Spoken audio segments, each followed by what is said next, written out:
Hi అండి, అందరూ బాగున్నారా? ఈరోజు నేను గోంగూర నిల్వ పచ్చడి తయారు చేస్తున్నాను. 2 కట్టలు గోంగూర తీసుకున్నానండి. ఇగో ఆల్రెడీ నేను నూనెలో వేపించేసి పెట్టాను.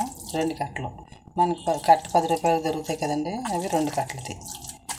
దీంట్లో ఏమేమి పడతాయో ఎంత తీయాలో మీకు అన్ని వివరంగా చెప్తాను నేను. మూకుడు పెట్టుకోవాలి, స్టవ్ వెలిగించి ఆయిల్ పోసుకోవాలి. దీంట్లో మనకు మార్కెట్లో దొరుకుతాయి కదండి 10 రూపాయల కట్టలు, ఆ కట్టలో 2 కట్టలు నేను చేస్తున్నాను. ఇప్పుడు దీంట్లో ఏమేమి ఎంత పడతాయి మీకు అన్నీ చెప్తాను వివరంగా. ఫస్ట్ ఆయిల్ పోసుకోవాలి. ఆయిల్ కొంచెం ఎక్కువ పడుతుందండి గోంగూరకి. కొంచెం ఈ పల్లి నూనె అయితే బాగుంటుంది టేస్ట్.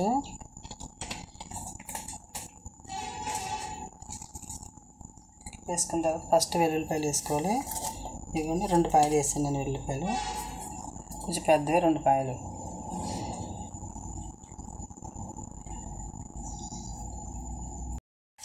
వెల్లుల్లిపాయలు వేస్తున్నాయి కదండి. ఇప్పుడు ఎండుమిరపకాయలు వేస్తున్నాను. 3 ఎండుమిరపకాయలు వేసానండి. ఇక్కడ కొద్దిగా జీలకర్ర, కొంచెం ఆవాలు, ఒక 1/2 స్పూను ఆవాలు, జీలకర్ర, అది ఒక 1/2 స్పూను, ఒక 1/2 స్పూను. బాగా వేగితే దోరగా టేస్ట్ బాగుంటుంది. వెల్లుల్లిపాయ కొద్దిగా పచ్చడి వేసుకునే బాగుంటుందండి, టేస్ట్ బాగుంటుంది.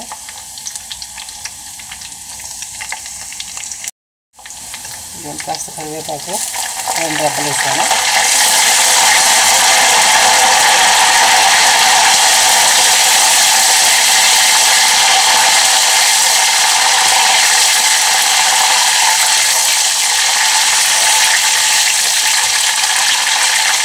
కొంచెం బాగా వేగితే బాగుంటుంది. దాంట్లో మనం నిల్వ పచ్చడి కట్టుకుంటున్నాం కాబట్టి తడి ఆరిపోయేలాగా వేయించుకోవాలి. కరివేపాకు కడిగాం కాబట్టి తడి ఉంది, చిటపట్ల పోయేదాకా మనం కొంచెం వేయించుకుంటే నిల్వ ఉంటుందండి పచ్చడి.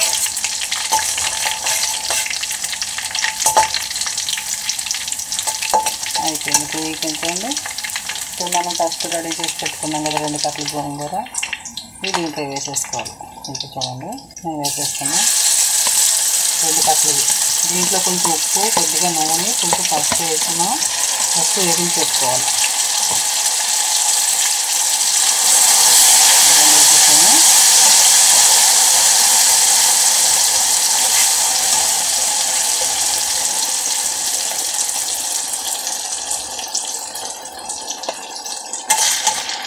ఇప్పుడు కారం వేస్తాను.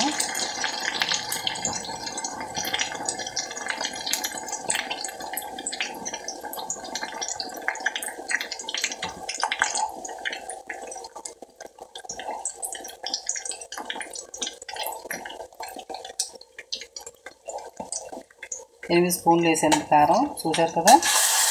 8 స్పూన్లు వేసాను. అంటే మనకి కొంచెం పులి పొడి ఎక్కువ ఉంటుంది కదండి, ఇది కొంచెం కారం ఎక్కువ పడుతుంది. 8 స్పూన్లు వేసాను నేను కారం.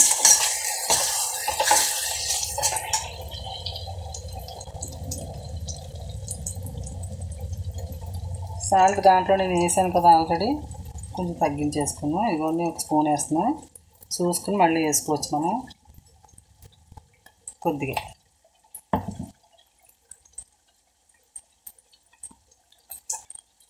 కొంచెం పసుపు,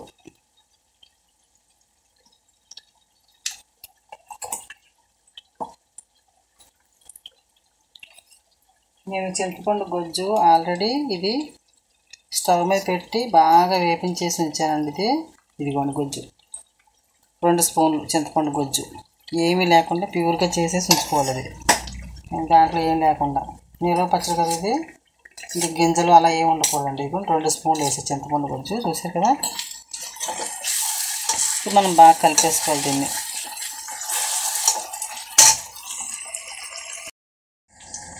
లాస్ట్ని కొంచెం ధనియాల పొడి వేసుకోవాలండి. ఇదిగో ధనియాల పొడి వేసేసుకుని కలిపేసుకుంటే అయిపోయినట్టు.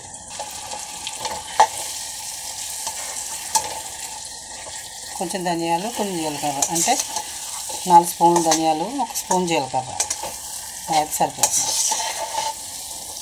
ధనియాల పొడి వేసుకుంటే స్మెల్ బాగుంటుంది, టేస్ట్ కూడా బాగుంటుంది అన్నగా. అయిపోయిందండి, ఇంకా గోంగూర పచ్చడి రెడీ.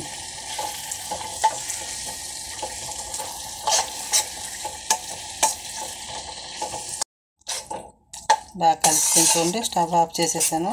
శుభ్రం కలిసిపోయింది. చూసారా, నూనె ఇలా ఉంటే బాగుంటుంది. మనకు కావాలంటే ఇంకా వేసుకోవచ్చు, కానీ అవసరం లేదు, సరిపోతుంది ఇంతవరకు. ఇంత మటుకి నిల్వ పచ్చడి బాగా చల్లారిన తర్వాత గాజు సీసాలో పెట్టుకుంటే ఎన్ని రోజులైనా నిల్వ ఉంటుంది. చూసారా, ఎంతో రుచికరమైన గోంగూర